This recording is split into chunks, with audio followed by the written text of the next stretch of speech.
ठाण्यातील कंत्राटी सफाई कामगारांनी ठाणे महापालिका मुख्यालयाबाहेर मंगळवारी सकाळी आंदोलन केले। श्रमजीवी रयत संघटनेच्या वतीनं हे आंदोलन छेडण्यात आले।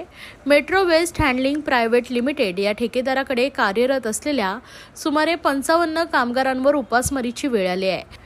Metro waste handling private Limited कंपनीनं कामगारांना कामावरून कमी करण्याचा घाट घातलाय। त्यामुळे कामगारांवर उपासमारीची वेळ आली असून सर्व कामगार हवालदिल झाले आहेत। कामगारांना जानेवारी 2020 पासून वार्षिक रजेचा पगार दिलेला नाहीये, तर फायलेरिया विभागातील कामगारांचा 2 महिन्यांपासून पगार थकीत ठेवला आहे। याबद्दल वारंवार पत्रव्यवहार पाठपुरावा करून सुद्धा न्याय मिळत नसल्यामुळे नाईलाजास्तव हे धरणे श्रमजीवी कामगार रयत संघटनेच्या नेतृत्वाखाली आंदोलन छेडण्यात आलं। कामगारांच्या व नागरिकांच्या आरोग्याशी खेळ मांडणाऱ्या नियमबाह्य ठेकेदार Metro waste handling private Limited आणि अरेरावी करणारे बालाजी ट्रान्सपोर्ट या दोन्ही ठेकेदारांना काळ्या यादीत टाकावं आणि त्यांची पाठराखण करणाऱ्या अधिकाऱ्यांवर योग्य ती कारवाई करावी अशी मागणी यावेळी कामगारांनी केली आहे।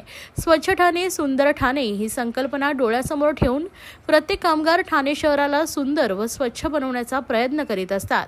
मात्र याच कामगारावर आता उपासमारीची वेळ आली आहे। प्रशासन देखील गांभीर्यानं लक्ष देत नसून ठेकेदारांना पाठीशी घालत असल्याचा आरोप कामगारांनी केला आहे। यावेळी मोठ्या संख्येने कामगारांनी एकत्र येत आंदोलन छेडले, तर जोपर्यंत मागण्या पूर्ण होणार नाही तोपर्यंत आंदोलन सुरूच राहील असा इशारा यावेळी कामगारांनी दिला आहे। मी शिपी तलाव येथे महानगरपालिका नियुक्त ठेकेदार Metro waste handling private Limited येथे वाहन चालक म्हणून कार्यरत आहे। माझे नाव संजय डोंगरे आहे।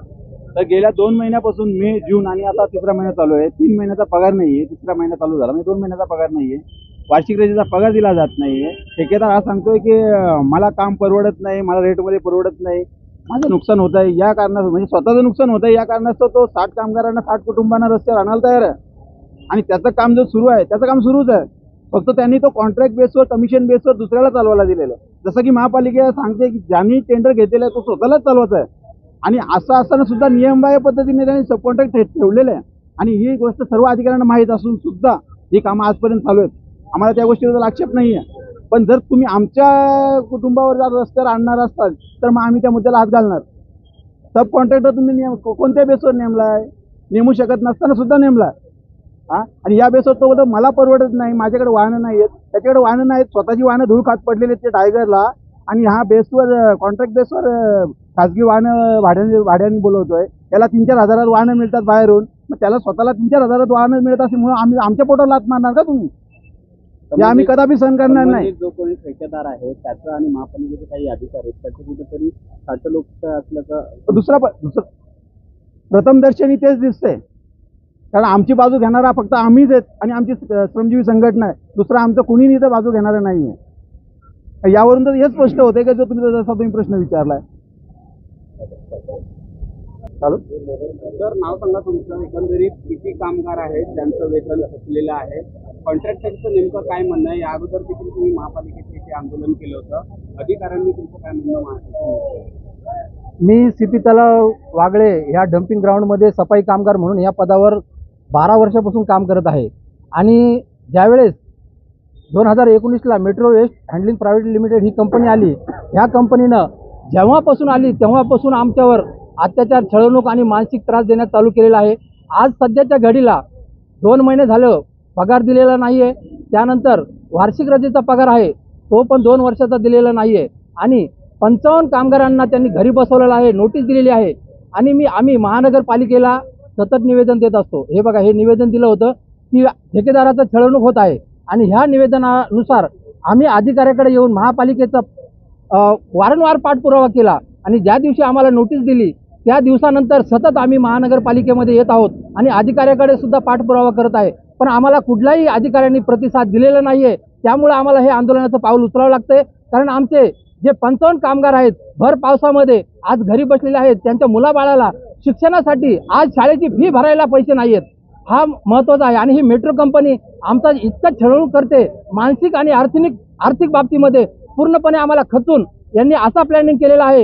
एक लेटर बनवलंय, चेक बनवलेत पगार आणि लेवीचा आणि त्यांनी सोयीच्छेनं राजीनामा द्यावा, त्याच्यावर सही करा तरच तुम्हाला चेक देतो, असं आम्हाला धमकीवजा काही कामगारांना सांगण्यात आलेलं आहे। आणि हे मेट्रो कंपनीची धमकावण्याची जी भाषा आहे त्या अधिकाऱ्यांना सुद्धा आम्ही सांगितलंय, वारंवार त्यांच्याकडे सुद्धा कारवाई करत हे बोलत असतो, तरी पण अधिकारी सुद्धा महापालिकेच्या कुठल्याही परिस्थितीमध्ये ऐकायला तयार नाहीत.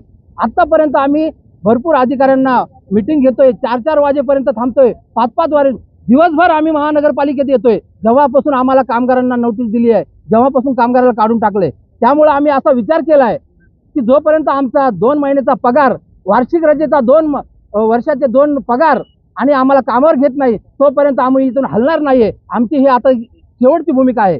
कारण आम्हाला अपेक्षा आहे, प्रसार माध्यमांना मी धन्यवाद देतो की आम्हाला तुम्ही न्याय द्यावा. कारण आम्हाला महापालिका न्याय देत नाही, ठेकेदार न्याय देत नाहीत.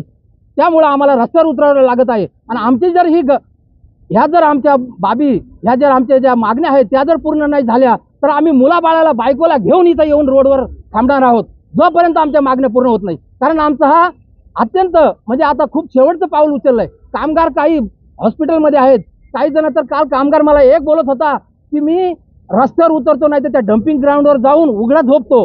एवढी परिस्थिती आज वाईट आलेली आहे. डम्पिंग ग्राउंडला ठाणे महानगरपालिकेमध्ये डम्पिंग ग्राउंड नाहीये. तो आमचा प्रॉब्लेम नाहीये, महापालिकेचा प्रॉब्लेम आहे. पण त्या प्रॉब्लेममुळं कंपनीनं असं सांगण्यात येतं की आमच्या गाड्या खाली होत नाही, म्हणून तुम्हाला आम्ही काढून टाकत आहे. आणि हा प्रॉब्लेम असल्यामुळे घंटा गाड्याचा सुद्धा प्रॉब्लेम आहे. 4-4, 5-5 तास लाईन लागते. सीपी तलावाला जाऊन बघा तुम्ही एक वेळेस. त्यांची ड्युटी 2 वाजेपर्यंत आहे, घंटा गाड्यावाल्यांना 6, 7, 8, 9 वाजता आहेत. हे सगळं सब कॉन्ट्रॅक्टरचं प्रॉब्लेम आहेत.